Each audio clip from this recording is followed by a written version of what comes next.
Good morning. This is Saturday, the 24th of February. I'm Ron. Welcome to Storytime.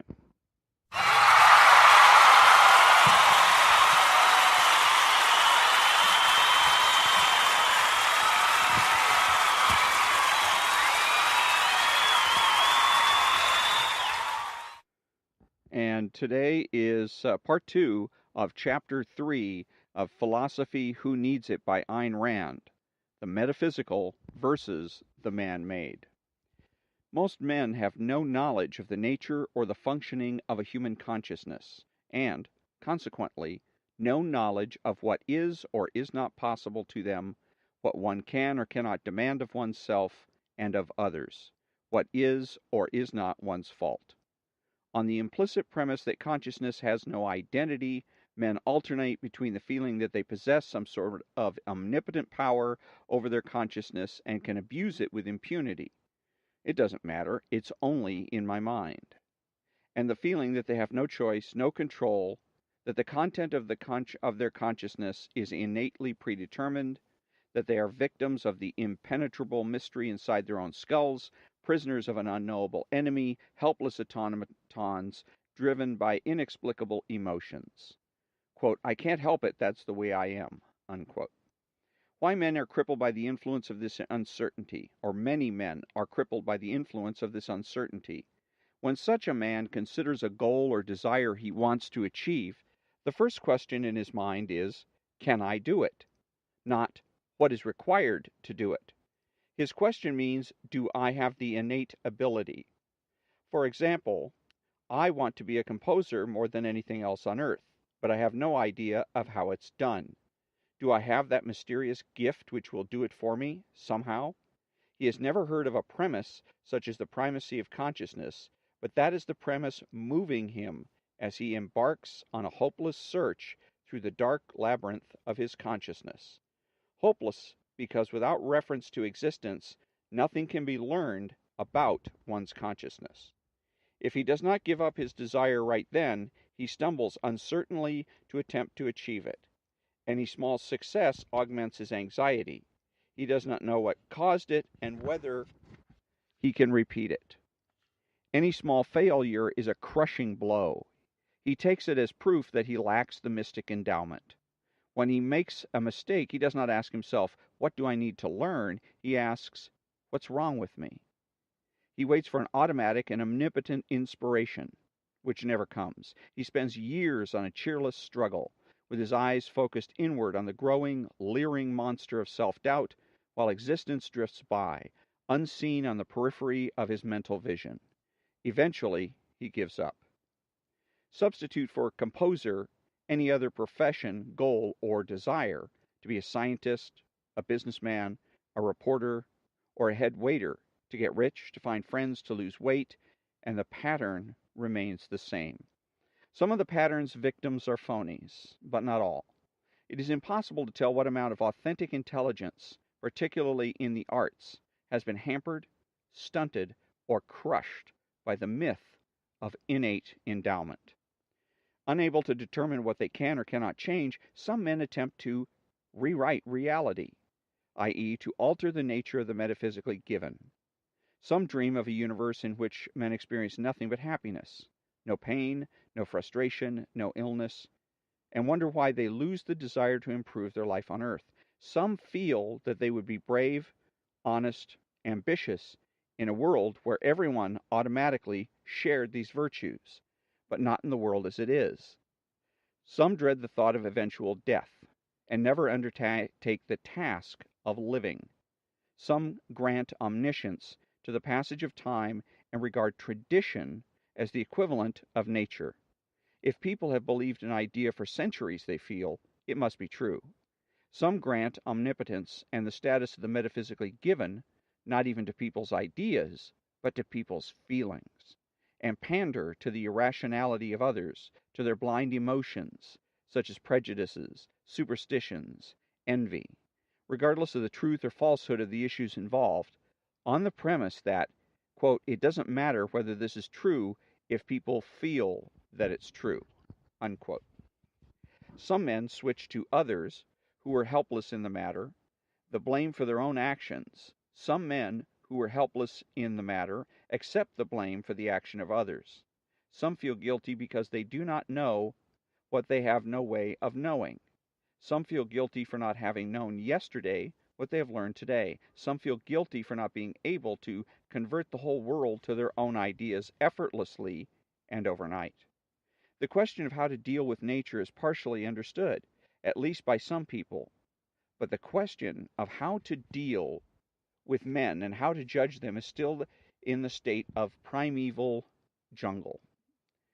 It is man's faculty of volition that sets him apart, even in the eyes of those who deny the existence of that faculty, and makes men regard themselves and others as unintelligible, unknowable, exempt from the law of identity.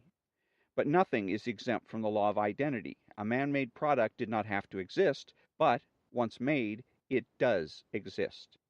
A man's actions did not have to be performed, but once performed, they are facts of reality. The same is true of a man's character. He did not have to make the choices he made, but once he has formed his character, it is a fact, and it is his personal identity. Man's volition gives him great, but not unlimited, latitude to change his character. If he does, the change becomes a fact. Things of human origin, whether physical or psychological, may be designated as man-made facts, as distinguished from the metaphysically given facts. A skyscraper is a man-made fact. A mountain is a metaphysically given fact. One can alter a skyscraper or blow it up, just as one can alter or blow up a mountain. But so long as it exists, one cannot pretend that it is not there or that it is not what it is. The same principle applies to men's actions and characters.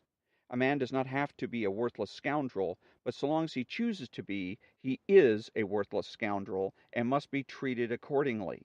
To treat him otherwise is to contradict a fact.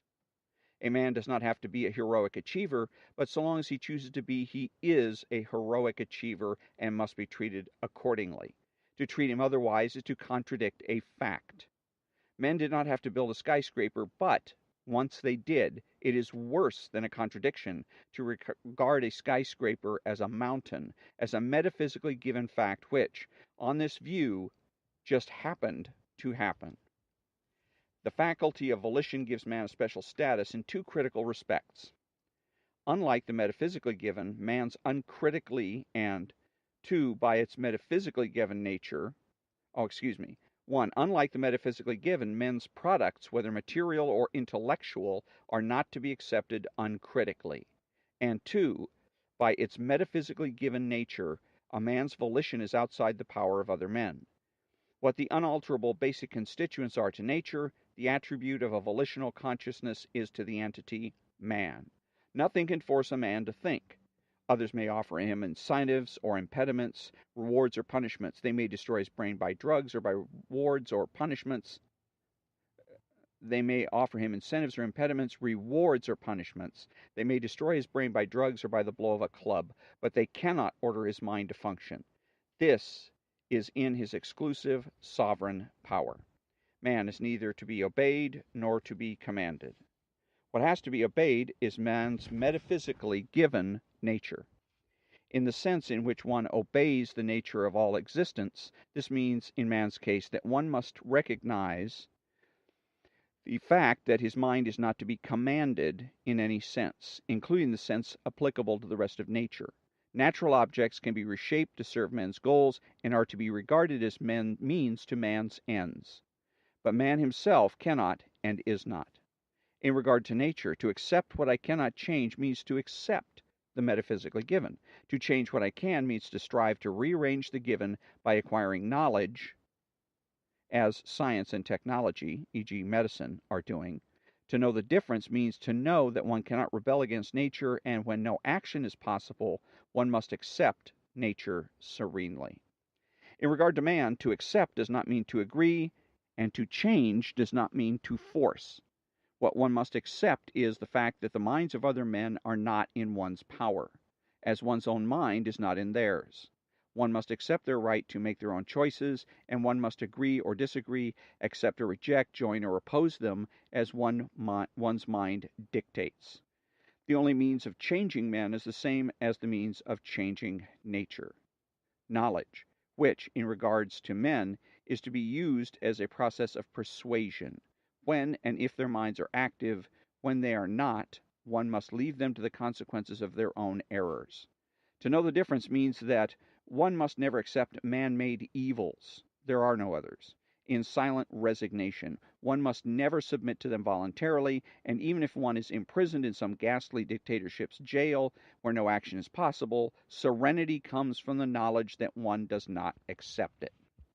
To deal with men by force is as impractical as to deal with nature by persuasion, which is the policy of savages, who rule men by force and plead with nature by prayers, incantation, and bribes, sacrifices. It does not work and has not worked in any human society in history. Yet this is the policy to which modern philosophers are urging mankind to revert, as they have reverted to the notion of the primacy of consciousness. They urge a passive, mystic, ecological submission to nature and the rule of brute force for men. The philosophers' denial of the law of identity permits them to evade man's identity and the requirements of his survival. It permits them to evade the fact that man cannot survive for long in a state of nature, that reason is his tool of survival, and that he survives by means of man-made products, and that the source of man-made products is man's intelligence. Intelligence is the ability to grasp the facts of reality and to deal with them long range, i.e., conceptually. On the axiom of the primacy of existence, intelligence is man's most precious attribute, but it has no place in a society ruled by the primacy of consciousness. It is such a society's deadliest enemy. Today, intelligence is neither recognized nor rewarded, but is being systematically extinguished in a growing flood of brazenly flaunted irrationality. As just one example of the extent to which today's culture is dominated by the primacy of consciousness, observe the following. In politics, people hold a ruthless, absolutist either-or attitude toward elections. They expect a man either to win or not and are concerned only with the winner, ignoring the loser altogether, even though in some cases the loser was right. While in economics, in the realm of production, they evade the absolutism of reality, of the fact that man either produces or not, and destroys the winners in favor of the losers. To them, men's decisions are absolute, reality's demands are not. The climax of that trend, the ultimate cashing in on the package deal of the metaphysical and the man-made, is the egalitarian movement and its philosophical manifesto, John Rawls' A Theory of Justice. This obscenely evil theory proposes to subordinate man's nature and mind to the desires, including the envy, not merely of the lowest human specimens, but of the lowest non-existents, to the emotions these would have felt before they were born, and requires that men make lifelong choices on the premise that they are all equally devoid of brains. The fact that a brain cannot project an alteration of its own nature and power, that a genius cannot project himself into the state of a moron, and vice versa, that the needs and desires of a genius and a moron are not identical, that a genius reduced to the existential level of a moron would perish in unspeakable agony, and a moron raised to the existential level of a genius would paint graffiti on the sides of a computer, then die of starvation. All this does not enter the skulls of men who have dispensed with the law of identity, and therefore with reality, who demand equal results, regardless of unequal causes, and who propose to alter metaphysical facts by the power of whim and guns. This is being preached, touted, and demanded today. There can be no intellectual or moral neutrality on such an issue. The moral cowards who try to evade it by pleading ignorance, confusion, or helplessness, who keep silent and avoid the battle, yet feel a growing sense of guilty terror over the question of what they can or cannot change, are paving the way for the egalitarians' atrocities and will end up like the derelicts whom Alcoholics Anonymous is struggling to help. The least that any decent man can do today is to fight that book's doctrine, to fight it intransigently on moral grounds. A proposal to annihilate intelligence by slow torture cannot be treated as a difference of civilized opinion. If any man feels that the world is too complex and its evil is too big to cope with, let him remember that it is too big to drown in a glass of whiskey. And that's the end of chapter 3, the metaphysical versus the man-made. And so tomorrow I'm going to read chapter 4, the missing link, written in 1973. And as far as this particular chapter is concerned, it is absolutely outstanding. If you, again, listen to what's being told, what she's writing about, then you're going to realize that it's so much of this is still applicable today. And again, this one was written, particular chapter was written in 1974. So that it's still applicable today.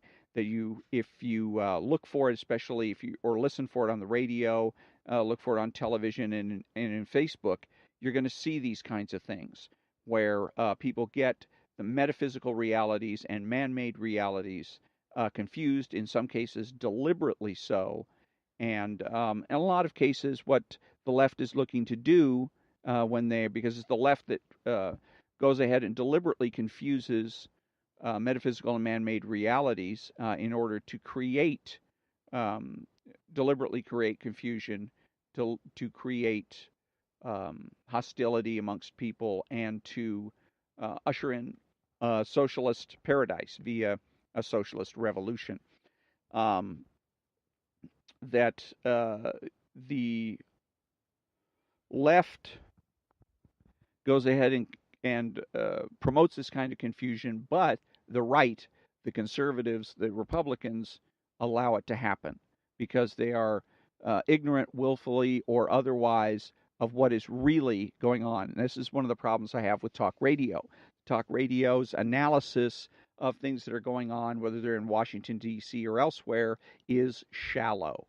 That they assume that everything is a political battle or struggle, and that if only we could solve or win the political battles, then everything else would simply fall into place.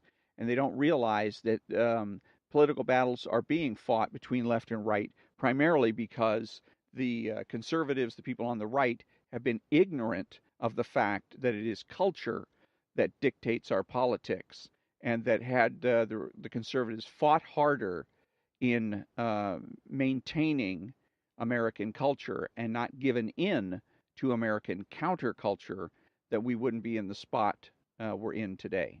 I don't believe that it's too late to turn things around, but it's going to require a brand new look at things. It's going to be difficult, and sometimes it's terrifying to recognize where the battle truly lies. That it lies between idealism and realism. Those are the cultural ways of the cultural ends of socialism and capitalism. Socialists are idealistic, capitalists are realistic. And socialism is idealistic because it presumes change. Anybody that presumes change is idealistic.